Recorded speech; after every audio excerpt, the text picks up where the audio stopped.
This week on Music Worth Buying, we're going to be discussing 28 Days in the Valley by Dorothy. And Johnny Cash, Forever Words.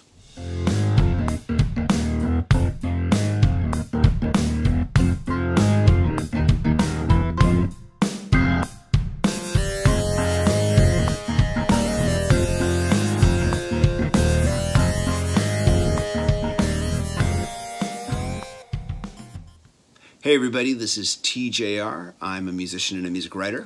And my name is Robert Kinsler, and I'm a music writer and a musician. And as always, the two of us have sifted through thousands of albums. Well, maybe not thousands, but lots of albums. We're always going through albums. many. And we're here to talk about the albums that have excited us the most, the ones that we feel we want to share with each other and share with you, and hopefully find you some new music that you will be excited about.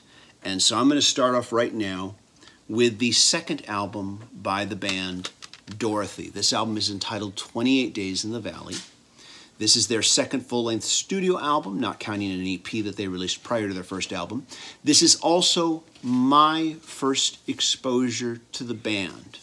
Haven't heard the first album. People have told me it's quite good. I do intend to go check it out.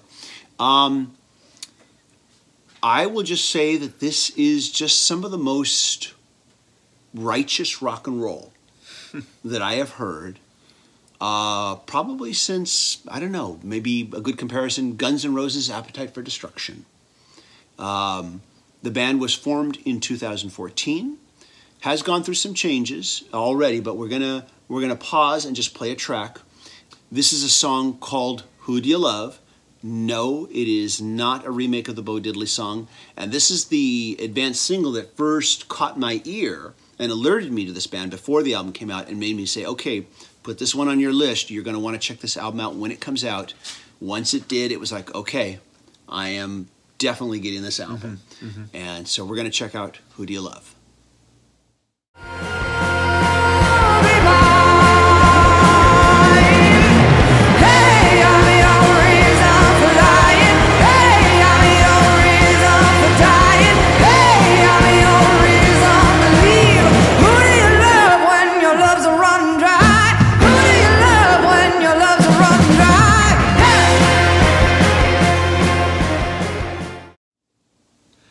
Now, this is so funny. We were just listening to that off camera, and my wife said, that sounds like Grace Slick. And I go, oh my gosh, you took the words. But her voice does, but the music is obviously more ferocious than kind of what you think of as 60s, you know, Jefferson Airplane. But the music itself doesn't really remind me of Guns N' Roses per se, at least this one track, but kind of the, I don't know, I want to say the ferocity, but kind of the... I don't want to say, when I made the Guns N' Roses comparison, I didn't mean that they sound like Guns N' Roses, I just meant there was this kind of, I said righteous rock and roll. Right, okay, that probably was some of the most righteous LA based rock and roll I've heard since Guns N' Roses. Okay, I follow. And when I hear this album, I can just feel the city of LA.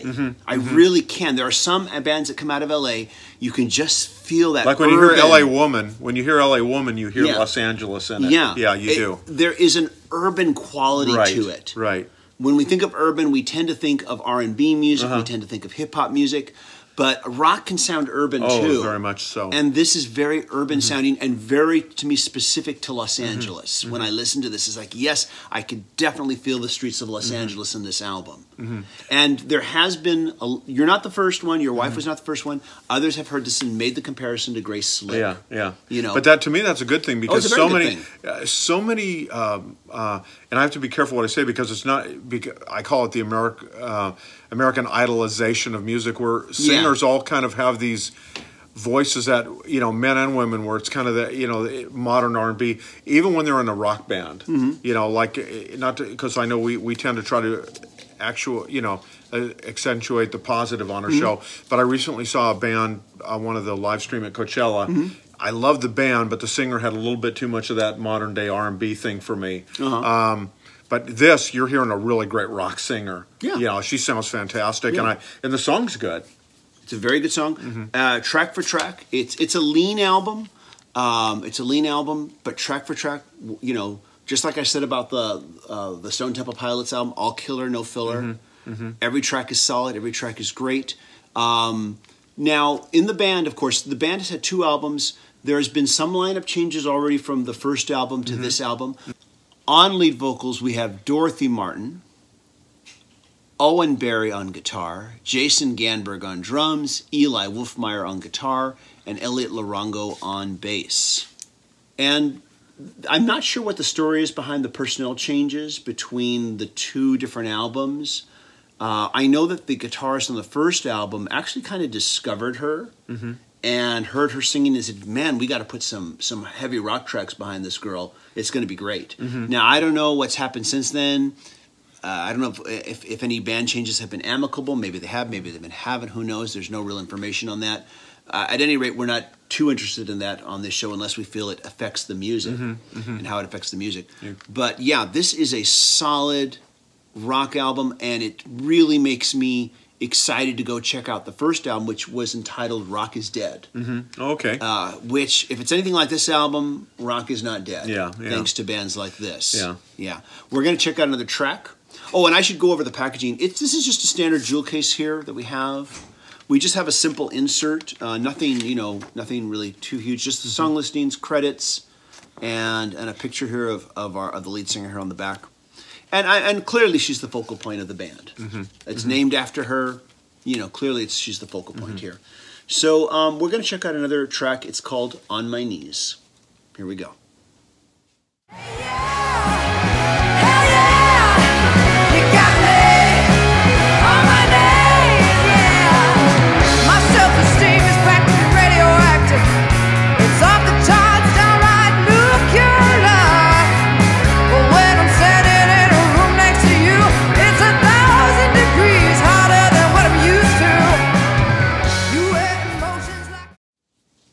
And that song, On My Knees, again, just my introduction, my first listen, very impressed, and I'm going to make sure I actually review this album. It's Excellent. Really looking forward to giving it some more time, in the CD player.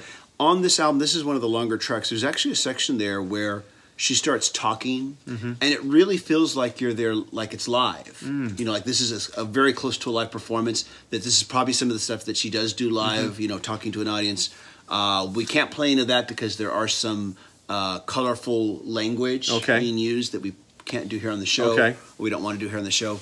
But yeah, just some really righteous rock and roll, in my opinion. Yeah, and here she doesn't sound as much like Grace Slick as she does as Florence Welch of Florence and the Plus the Machine. I mean, but she's a very dynamic vocalist, and it comes across in the recordings. Yeah, her presence and her personality comes through immediately, and I'm sure as you become more familiar with the music, it's even more pronounced. A lead singer, the right lead singer, a band can go far. Yeah, they sure can. If you have the right person. And yeah, she definitely has that voice. She definitely has it. Absolutely. The band is awesome too, though. The songwriting chops are right up there where they need to be. Right. It's all the whole thing. But yeah, definitely her voice, the personality really pushes it over the edge. Absolutely. So what have you got for us? Well, I've actually brought in a very special tribute album. Well, it's called Johnny Cash Forever Words, and when I say a tribute, actually what it is that when Johnny Cash and his wife June Carter Cash, they both passed away in 2003. Their son John Carter Cash, he went through the couple's belongings, and he found, as he's going through his parents' things, he found all these bits and pieces, all these writings, poems, letters, things kind of situated all through their house and stuff that Johnny Cash had written throughout his lifetime. And he wanted to do some with these writings. Sometimes they were just very small. Sometimes they may have been a full-length letter. So he began approaching musicians and artists that he really had an enormous amount of respect for, that he thought had some kind of connection with his father. Not that they would sound like Johnny Cash, but perhaps they would connect with him artistically. So so it took about 2 years, but what's happened is you have now this amazing collection of songs, and I mean the range of artists is pretty incredible. I mean, Chris Christopherson kind of reads one of Johnny Cash's poems while Willie Nelson plays acoustic guitar behind it. Oh, okay. The first song, and let's hear a little bit of that one, and then I'll tell you a little bit about this track. It's very special. Is Real Life Newlyweds, Rustin Kelly and Casey Musgraves actually due 2 June this morning, and I guess it was a letter that Johnny Cash had written for his wife, and they actually set that to music. And before we talk a little bit more about this album, let's listen to a little bit of that song. And like I said, it's called 2 June this morning. Okay. And let's listen to a little bit of that one. Cool. I made the morning coffee, then your feet on the stair. You said good morning to me, then I sat beside you there. And that's one of many great songs on here. And you know, one thing I want to say about this collection is really every track musically is very different from every other track. I mean, like I said, it begins almost basically with the spoken word piece.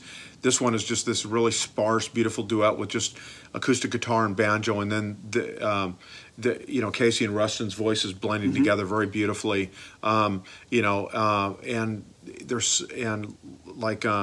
John Mellencamp does a song, and it's like just kind of like this up-tempo kind of Appalachia country song, very different. And then the Jayhawks do their thing. There's a spiritual song that Daly and Vincent do that's rooted in bluegrass music.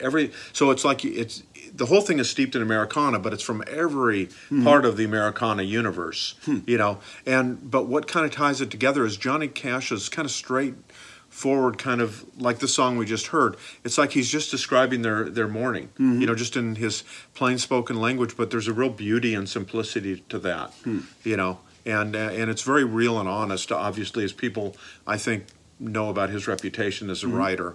And the package is very beautiful. We have here the audio CD. It comes mini album gatefold. It looks like it has one of his handwritten letters or something here that they have inside, and comes with a very nice booklet, very detailed liner notes, including from I noticed this during the break while we were listening. And it talks about the history of the project. Some of the things that the writings and how they came together and how he reached out to the artists. Then for each of the tracks, it goes into who played what instruments, and then you'll see here, obviously, like in this track we heard, it was both their music, but then Johnny Cash's writing, and it's just and then you can see some of the artists in the studio working on the album too as well. And like I said, I mean, it's so hard. It was very difficult for me to just pull 2 songs to celebrate. I mean, Elvis Costello's track is very different than John Mellencamp's, who is very different from Chris Cornell, who did a very chilling "You Never Knew My Mind," beautiful track, But I thought what we do is, to kind of honor Johnny Cash's legacy, is because both his daughters have tracks on here. Both Roseanne Cash and Carlene Carter have tracks on this album, and I thought what we do is play a little bit of "The Walking Wounded," which is Roseanne Cash's contribution to this collection. Sure, let's check it out. Just like little girls and boys, we play with grown-up toys. We never thought of sink or swim. My brother hurts me, so I hurt him. We are the walking. We are the walking. That is a wonderful track. Wonderful track. I love the tremoloed guitar that opens it. And I will confess that I have actually heard this album once, all the way through, only once, so I'm not real familiar with it yet. I was alerted to the Chris Cornell track that you mentioned when it was released as an advanced single. And when it first came on, I remember it was one of those moments where play that again, play that again, play that again. I must have listened to it like maybe 4 or 5 times in a row before I moved on to something else. And that was one of his final recordings, is my understanding, obviously. Yeah, and it's worth hearing. Definitely. Yeah. The whole album's worth hearing. Yeah. I only heard it once. I'm not really intimately familiar with it. I kind of kept my mouth shut, though, because I just wanted to hear your thoughts on it, because I knew you were more intimately familiar with it. You had a chance to experience more of it and listen to it more. So I just kept my mouth shut. I do want to mention there is also an accompanying book to this album as well. There is, which I don't have. Yeah, that's fine. That's fine. But there is an accompanying book, or there's, depending on how you want to look at it, there's an accompanying book to this album, or there is an accompanying album to this book. Right, exactly. There we go. That was probably more paradoxical than it needed to be. But at any rate, though, I've not looked at the book either. I think the album stands up on its own fine from what I've heard. And this is a unique project because it's not just let's remake some Johnny Cash songs. Oh, yeah, exactly. These are mostly writings that the general public has not been exposed to. And it's extending his legacy. And you know, like I mentioned, the song that here, this one, and this one looks like it was originally written to be a song. That one's called Gold All Over the Ground, one of many beautiful songs. That one's by Brad Paisley. And again, I mean, I just go through and I look at the tracks and I'm like, oh, I could have featured this, I could have featured that. Every song on here, it's hard to pick. There's maybe one or two tracks that I am not huge about, but I mean, every other song in here is just great. Like the Elvis Costello track, it reminds me of something he might have done with Ron Sexsmith or something. It's just a beautiful song. And the Jayhawks is just a gorgeous song. That's what I dream or do.